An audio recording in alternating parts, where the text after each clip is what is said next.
پاکستان کے دریا سونا بیش بہا، پنجاب میں اٹک کے قریب دریائے سندھ میں اربوں روپے کے سونے کے ذخائر کا انکشاف۔ سابق نگران وزیر معدنیات ابراہیم حسن مراد کے مطابق سونے کے ذخائر ضلع اٹک میں دریائے سندھ کی 32 کلومیٹر طویل پٹی میں دریافت ہوئے۔ جیولوجیکل سروے آف پاکستان نے 127 مقامات سے نمونے اکٹھے کرنے کے بعد ذخائر ملنے کی تصدیق کی۔ قدرتی ذخائر سے مالا مال سوہنی دھرتی سے فائدہ اٹھانے کا فیصلہ۔ پاکستان جلد 2.8 ملین تولہ سونے کے ذخائر کی تلاش شروع کرے گا۔ ذخائر سے تلاش کردہ سونے کی مالیت 800 ارب روپے بنتی ہے۔ ذخائر کی تلاش کے لیے اٹک سے میاں والی 32 کلومیٹر کی پٹی منتخب کی جائے گی۔ دریائے سندھ میں سونے کے ذخائر کے متعلق محکمہ معدنیات پنجاب نے جیولوجیکل سروے آف پاکستان کو خط بھی لکھ دیا۔ سونے کے ذخائر کے حوالے فائنل رپورٹ طلب۔ دریائے سندھ میں سونے کے ذخائر مقامی لوگوں کی دلچسپی بڑھ گئی۔ کئی لوگ اٹک خورد کے مقام پر دریا سے سونا ڈھونڈنے نکل پڑے۔ نوشہرہ سمیت خیبر پختونخوا کے کئی مقامات پر دریائے سندھ میں لوگ پہلے ہی ریت چھان کر سونا نکالنے کا کام کرتے ہیں۔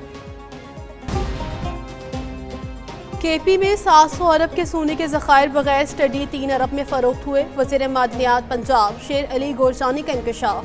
کہا کے پی حکومت نے سٹڈی کے بغیر علاقے کو صرف 2 سے 3 ارب روپے میں آکشن کر دیا۔ دریافت شدہ 28 لاکھ تولہ سونے کی عالمی منڈی میں مالیہ 6 سے 700 ارب روپے ہے۔ سونے کے ذخائر کے متعلق جیولوجیکل سروے کی سٹڈی کے ساتھ آگے بڑھ رہے ہیں۔ نیلامی کے لیے بین الاقوامی سطح پر اشتہار شائع کرایا جائے گا۔ پشاور ہائی کورٹ نے کوہاٹ میں سونا نکالنے میں مرکری کے استعمال پر پابندی لگا دی۔ ڈپٹی کمشنر اور محکمہ معدنیات سے تحریری جواب طلب کر لیا۔ چیف جسٹس اشتیاق ابراہیم اور جسٹس وقار احمد پر مشتمل ڈویژن بینچ نے سماعت کی۔ درخواست گزار نے موقف اپنایا۔ مرکری کے استعمال کی وجہ سے آلودگی پھیل رہی ہے، اس پر پابندی عائد کی جائے۔ پارے کے استعمال پر دنیا بھر میں بھی پابندی ہے۔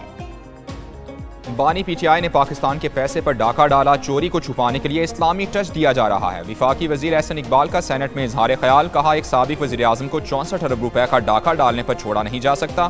ان کو اپنی کرپشن چھپانے کے لیے دین کا نام استعمال کرنے پر شرم آنی چاہیے۔ وزیر قانون اعظم نذیر طارڑ نے کہا 190 ملین پاؤنڈ کرپشن کا اوپن اینڈ شٹ کیس ہے۔ اپوزیشن والے اپنی چوریاں چھپانے کے لیے شور شرابہ کرتے ہیں۔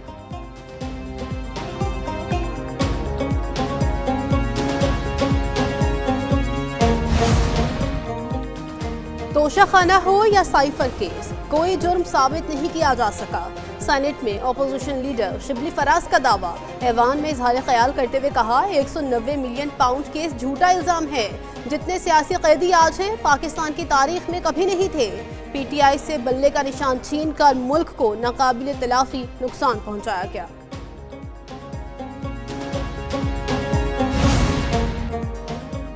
اسپیکر قومی اسمبلی ایاز صادق سے حکومتی اور اپوزیشن رہنماؤں کی ملاقات۔ سیاسی اور پارلیمانی امور پر تبادلہ خیال۔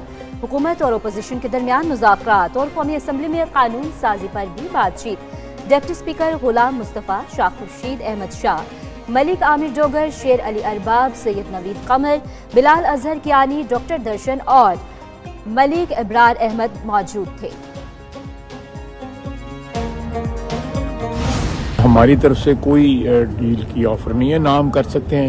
یہ عدالتی معاملہ ہے، عدالتوں میں ان کے خلاف کیس پینڈنگ ہے۔ ہم کون ہوتے ہیں عدالتوں کی جگہ جو ہے کوئی خدا نخواستہ مداخلت کرنے والے۔ بانی پی ٹی آئی کو حکومت نے کبھی ڈیل کی پیشکش نہیں کی۔ وزیر دفاع خواجہ آصف کی پارلیمنٹ ہاؤس کے باہر گفتگو۔ کہا حکومت ان کے ساتھ کوئی ڈیل نہیں کر سکتی، فیصلے عدالتوں نے کرنے ہیں۔ تحریک انصاف کے ساتھ پس پردہ کوئی بات چیت نہیں چل رہی۔ وزیر اعلیٰ خیبر پختونخوا کے سرکاری حیثیت میں کچھ روابط ہیں، لیکن انہیں بڑھا چڑھا کر پیش کیا جاتا ہے۔ اگر تحریک انصاف چاہتی ہے مذاکرات میں سے کچھ نکلے تو اپنے سائیڈ شو بند کریں۔ جو کل قومی اسمبلی میں کیا گیا وہ مذاکرات کی نیت پر سوالیہ نشان ہے۔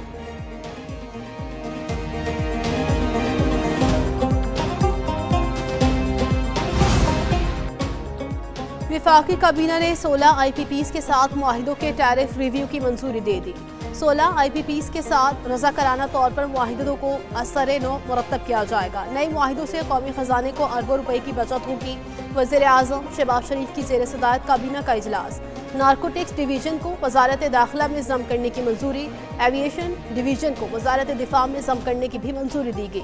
قومی کمیشن برائے اقلیت ایکٹ کی منظوری مؤخر۔